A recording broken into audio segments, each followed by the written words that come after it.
তোমার আমি এত পই পই করে বললাম তোমার যা যা লাগবে তুমি আমার কাছেই যাবা, আর তোমার বাড়ি যাওয়ার দায়িত্ব আমিই নিলাম। ওই রাস্তাঘাটে নেড়ে দেখলি বুড়ি শুধু ঘেউ ঘেউ করে কেন? তোমার তো বাজে স্বভাব কেন? অন্য লোকের কাছে টাকা চাও কি করছি? আমি বেঁচে আছি না, তোমার যা লাগে তুমি আমার কাছে যাবো। যাও তুমি বাড়ি যাও। মেয়েলে কেমন হবে কেন?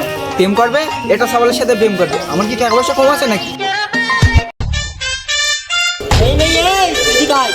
অনেকদিন ওই বাড়ির তো ওই বাড়ি তা যাই হোক, আজকে বাজার করার টাকা নেই। কলেজে যা গোসাই নে, বড় মক্কেল ধরবি, ছোটোখাটো মক্কেল ধরলে হইতেই না। এক তরকারি প্রতিদিন খাওয়া যাচ্ছে না, গোস খেতে হবে, গোস। যা গোসাই নে।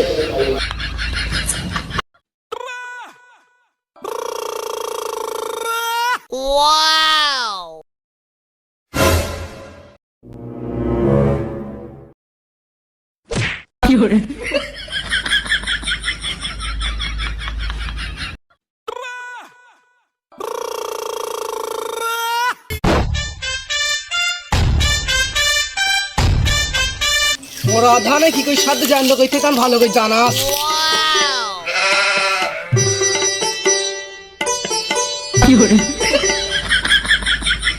এই কি করলি তুই? জুলেখা যদি জুয়ার দান হয়, সেই দানে সাহেবের ওপর টেক্কা মেরে জুলেখার ঘরে নিয়ে যাওয়ার দায়িত্ব আমার। তো চেহারা দেখলি মনে হয় নদীতে নৌকা নিয়ে বৈঠক পারিস তুই, ও তুই সামলাতে পারবি? আমার সালামার ওর ঘরে নিয়ে যাওয়ার দায়িত্ব আমার। তুই আমার চেহারার বাহারটা দেখেছিস? তোর যা রূপের আগুন, ওতে তো মেয়েছিলি সব ঝলসে যাবে।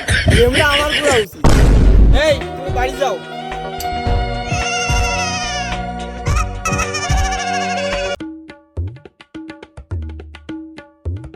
জুলেখার সাথে বিয়ে দিতে আবার রাজি হয়ে গেছে, তাদের জুলেখার গিয়ে সিগারেট দিয়ে আসি।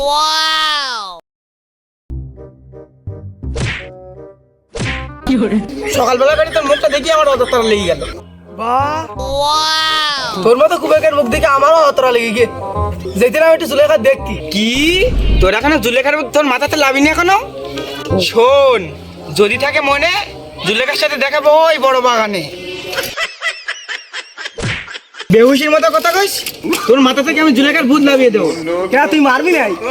না আমি মারবো না, আমি আমার আব্বার দেখি নিয়ে আসবো। শালা, তুই ছেলেগুলির মতন কথা বলিস, তো জুলেখার ভূত মারতে নামাই দেবে।